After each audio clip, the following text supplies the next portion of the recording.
Hey everyone, my name's Pete Krause with Modern Cardboard, and today we continue our How to Play series on Fractal Beyond the Void and learn how to play using the Aftermath campaign mode. So the Aftermath campaign mode has about 25 scenarios, and to complete a campaign you have to go through about 8 to 12 scenarios depending on what path your gaming group goes down. Now the scenarios within this can contain either 1 to 3 ages. So some scenarios are going to be short, meaning that they're only 2 rounds long, while others could be 4 rounds with 2 ages, and then some 3 ages long and they have 6 rounds. So before your gaming group gets started with campaign mode, you'll need a campaign sheet. There'll be a PDF available of this, or you can just copy the one from the Aftermath book. The numbers that you see on the campaign sheet correspond with the numbers in the hidden passages section in the back of the Aftermath book. When the campaign mode tells you to check the box on one of those places with a number, then you're going to go to the hidden passages section, read that section, and you could have things like scenarios revealed, modules, which we'll get to in just a minute, could be revealed, game components, or just backstory or more lore that depends on the path that your gaming group goes down. Now this campaign mode is completely non-destructive, so you can just print out a new campaign sheet and play it again with pristine components.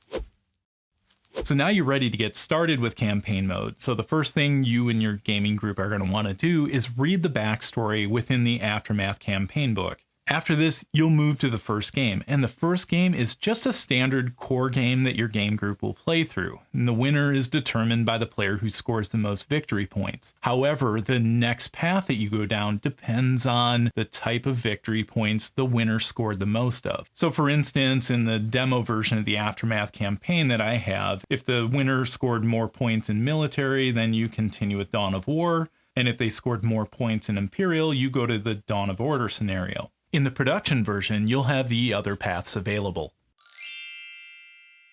The faction that won the previous game must be used in the next scenario, and the controlling player of that faction gets the first player token. Other players, if they want to, they could choose another faction, as players are not tied to the faction that they start with. So next, you read the backstory for the scenario and follow any instructions that are revealed in it. One thing you might encounter in this story is what's called a galactic shift. For that, you go to the campaign sheet and then it might say increase the level of imperial, productive, scientific, or military.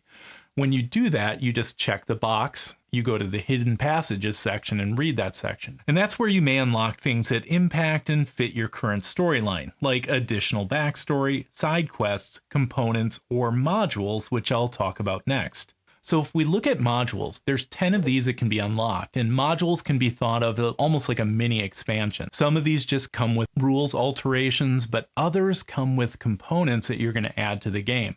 And if the scenario during setup says that you're going to use a module, you're going to go through that module and apply the rules or the components or component changes to that scenario. If your gaming group chooses, you can use those modules in your casual games as well, and you can mix and match up to 3 modules per core game. After you get done reading the backstory, some scenarios will have changes to setup which align with the path that you're moving down. For instance, maybe you have a setup that says, hey, now you can only play with 3 cards instead of 4. And for the cards that you play with, you may have cards like Imperial or Productive removed from them, so it enhances or focuses more on conflict for this scenario. So if that's the case, you'll look at the section called Card Restrictions and find the symbols on the cards matching the symbols shown and remove those from the action deck. Other special setup instructions may tell you to use a module or other components that were unlocked, or they may tell you what components each player starts with or components to remove.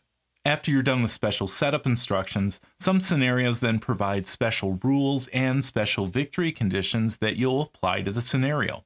So then you're ready to play through the scenario and duke it out amongst the factions. After the dust settles, players look at this rightfully named Aftermath section. This one awards the winner the Emperor Warrior achievement, and I'll get back to those in just a second. The winner gains 2 fate points in this scenario. The player with the least victory points gains no fate points, and every other player gains 1. Those are recorded on the campaign sheet. And fate points can either be spent by a player to activate what's shown on one of their achievement cards, and hopefully this gives them an advantage for the scenario. Fate points can also be saved by that player. You also see that the winner adds 1 level to their faction's ascension. And so if we go back to the campaign sheet, they would check a box and increase the level of their ascension by 1. As levels of ascension are increased, there's the possibility that that player gains new things that help their faction. If they achieve the highest level of ascension, then they gain some bigger things that help their faction.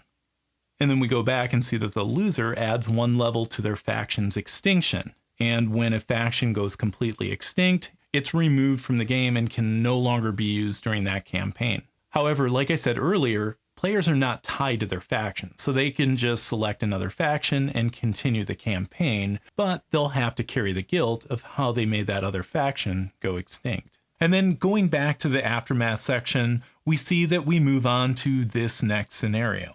But other scenarios branch off depending on the specific victory points earned by the winner, or are triggered by other things that may have happened during the scenario.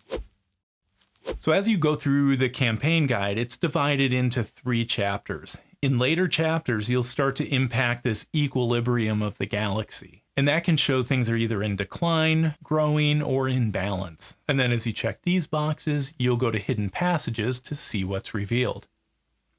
Now, some other things that are unlocked as you progress through the chapters could be factions, because there's 5 additional factions that you can unlock during the campaign. Once those factions are unlocked, then you can use those in the base game or the core game.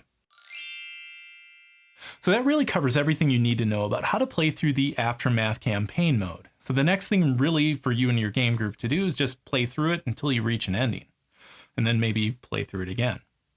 So in the future, I will have a full how to play of the core game. I'll post that link here on the end screen once it's released. And remember to like and subscribe, and we'll see you and answer your comments in the next video. Take care.